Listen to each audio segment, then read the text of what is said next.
What is up, guys? Welcome to a new video. Today we are checking out some new builds floating around and general trends coming into 6.15. I always have some of these like new builds or random things, but they aren't always like big enough for a proper video. So I'm hoping this kind of League Trends idea series is going to be the way to talk about these things together. Anyway, let me know what you think or what I could do better with this type of thing, and if you end up enjoying it, make sure you throw the video a like. So the first one is a new Gangplank build that has been coming up in career and ranked and professional games actually, plus high elo ranked games over here for the past few weeks, but it's finally at the stage where I think most people agree it offers a bit more than the standard one. So GP is one of the most popular champions now in 6.15 top lane, so I guess that's our first trend there as well. People have really started to realize how good he is and just how devastating barrels can be for team fights. So when Triforce was changed, if you remember back to my Triforce video, I kind of assumed GP was pretty dead, right? The removal of crit was huge, and before we literally just rely on crit to do the work, we'd stack it up as much as possible and have the barrels crit to one-shot people. Since then, we've really had two versions come up though. So the heavy crit build still with Infinity, Shiv, Phantom Dancer, which is similar to before but just takes a little bit longer to get going. And also the Armor Pen build where we get Triforce into Ghost Spade and then some crit afterwards. That new build just kind of takes this one step further, and I don't think we can be too surprised when it's Korean players and Armor Pen, right? That we all know they just stick that thing on everyone. So with no crit on Triforce, we can just go for Armor Pen and AD to make our barrels seriously hurt, and they're going to be more reliable as well because we're not relying on a crit chance. This is insane for mid-game, but it kind of delays our super late game hyper carry crits, I guess, so we'll be stronger early and mid, but a little bit weaker late game. So the build is Triforce, Ghostblade, Duskblade, Moor or Sterix, Last Whisper, and then an Infinity Edge. Some people have actually even started to go Triforce, the Dirk part of Ghostblade, then into Duskblade, finish the Ghostblade, and continue on. The amount of early armor pen you get on that is ridiculous, and it snowballs so hard. I think GP is seriously strong right now, by the way, and this build just makes him overpowered in my eyes. Instead of having like this slow ramping champion who's basically a hyper carry, we're making him crazy strong after just few items and even a better mid game. One of the problems with GP, right, was you're going to be sitting in top lane kind of on an island just farming up and hoping your team survives so that you can come down and carry. Well, with this build you can come down a lot earlier. It's basically like Lucian all over again. It kind of sounds familiar, right? We take an AD carry, a late game champion, and we make him stronger earlier into the game to have more impact. So there are a couple of extra things to bear in mind though. So it's 30 flat armor pen on these items, but it's also the 40% armor ignore from the keg itself if you hit someone with a barrel, and the 80% slow rank 5. That in a team fight is absolutely brutal. We have more defense with a Sterix or a Moor as well, but it is a mix of damage as well, so we're going to be killing people, but we'll also survive a bit longer. Sterix actually increases our base AD, right? Plus it gives us a shield, but the base AD means we're actually going to be doing more with our Sheen damage on the Triforce. More Mortius doesn't actually give us that, but it gives us more armor pens, so it's going to be doing extra damage as well. Plus we get some lifesteal, which is kind of nice. The whole point of this is your ability to carry earlier and help your team more. You're going to snowball harder and be more effective rather than just farm for 30 minutes and then kind of carry. It would not surprise me at all if GP was going to be picked or banned now this patch after with this build. So Gangplank wasn't really like a Korean build. It's definitely been played more over there, but it's been elsewhere as well. This one really though does become popular because of the LCK though, so the Korean Professional League. Those top laners there are playing it, and now it's really filtering down to see more play. Triforce is super strong, right? And apparently this is like the new Ghostblade for Koreans to do. It's a new thing for them to do. Stick a Triforce on everyone. EKKO is going to be the next one to get this treatment. Instead of going full tank, we're now playing him more like an Irelia, or maybe actually a Hecarim. That's probably a better comparison. We get some damage and then we build tank. This has become really popular recently with EKKO getting back to one of the most favored picks, and they've all been using this build. So there are a few variations, but let's just go over why it works to start with, because sticking Triforce on an AP champion like EKKO is kind of strange. So Sheen is going to be the main thing. You also have the Nash's Stinger thingy, I think it's called, with the cooldown reduction and the attack speed, which is very good in Triforce as well. But the Sheen is a lot of damage in a sustained fight, right? And you can reliably proc it. Plus it gives you this nasty trade with your passive. You're basically going to Q to poke, you dive in with your E, apply the Sheen, apply your passive, and run away with the speed up. There's nothing they can really do to return any damage. It's just really difficult to actually deal with that. Plus you do a lot of damage with it as well, and it gives you a massive advantage against any kind of bruiser type. The thing is, before like EKKO got nerfed into the ground, there was no need for this. Like we could do enough damage with your Ice Spawn and being tankier, so why would we bother? Now the base damage is nerfed though, we need a little bit more to be relevant. We're in this kind of awkward spot where we're not tanky enough in lane and our damage isn't high enough either, so we just can't keep up at all. This is back to basically killing everybody, but we're not as tanky early into the game. That doesn't really matter too much though, because you can kill these carry champions, you fight damage with damage, and you're going to come out on top. After that we do become more tanky though. We get some armor, Deadman's Plate or Random. This is really popular. magic resist. Guardian Angel is super good. Frozen Mallet even is so dirty they can never get away, and even Mercurial is popular if we need to cleanse stuff. If you think about it, Sheen is a cooldown based trade, right? You do it, you wait for it to be up again, and you kind of rinse and repeat. Now, an easy way to beat that is to have a Sheen yourself, and when he does it, you just smack him back with the same cooldown. That is kind of the reason I wanted to talk about both in the same video, because I've just told you Gangplank is probably overpowered with one build, and now I've given you an answer to it as well, so you're not going to be completely screwed if you face it in solo queue. I actually wondered about this when Triforce was first changed, but EKKO was fine with Iceborne, so there was really just no need. Now though it is more damage, you're still tanky, it's still a stupid amount of cooldown reduction to dive around constantly, but you're actually a threat, and that is a big thing. You can actually start to kill people again. So I would definitely expect to see both of these coming up to the top in the top lane right now. Ugh, that pun was awful, and I didn't even mean to. I'm not even going to take credit for that one. They both fit into 615, and they're both extremely good, and it's just a very even matchup. I know I said EKKO is like the answer, and he kind of is, but GP can still win it by outscaling and doing well in teamfights, so both are fine to be picked anytime. Now, apart from those two new builds coming into the meta and bending it over, we have the usual suspects who are just doing very well in 615, so a couple more trends. SONA is still on the rise. I'm not even sure if I can call it a rise for much longer, because she's basically #1 in every single elo, but yeah, she still heals way too much and has that poke in the lane phase. She's actually a worse case than Lucian was at the moment. Like, he's the benchmark, right? We can all agree he used to be broken. SONA has a better win rate right now and is also one of the most popular champions this patch, so yeah, she's 100% too strong and you should ban her. The issue is actually her ultimate change more than anything. It seems like the heal, it kind of is, but the reason it can be spammed is the cooldown reduction on her spells from her ultimate. It means she can constantly switch and heal over and over, spamming it. The issue isn't really the heal itself, it's just it being used so often with the ult, and the dumb thing is it becomes more of a problem later into the game. You have more AP, you have more heal from the sensor and crucible, and you can use it more with the increased reduction on the ult at rank 2 and 3. If people start bitching about the poke, like, you can play around that in my opinion in the lane phase. She is beatable in the lane,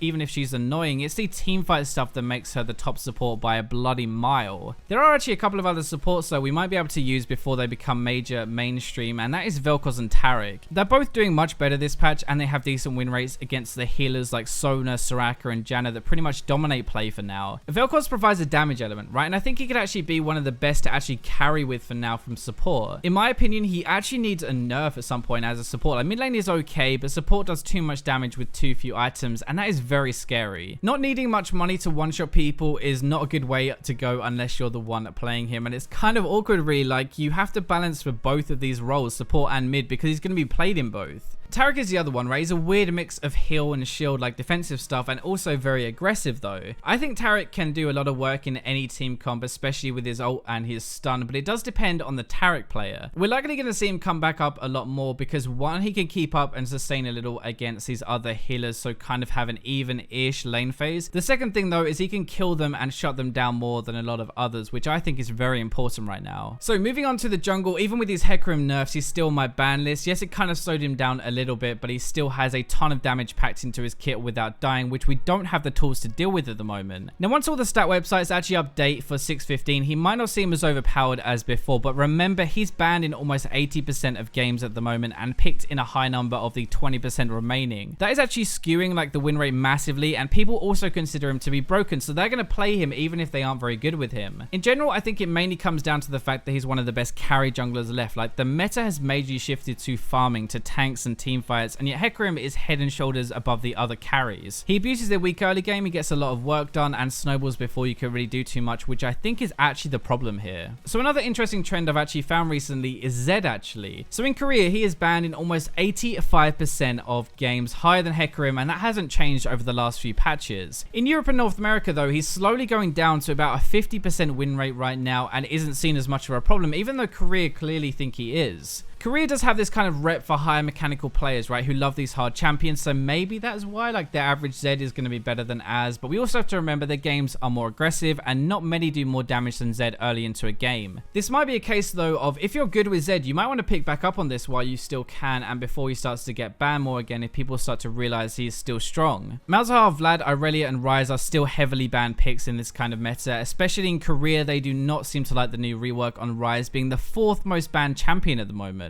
So I hope you guys enjoyed this video. I've had this idea for absolutely ages, but I never kind of knew what to do with it, and I thought I'd just give it a go and see how it went. So like and share if you enjoyed it, but for now, let's go to the robots.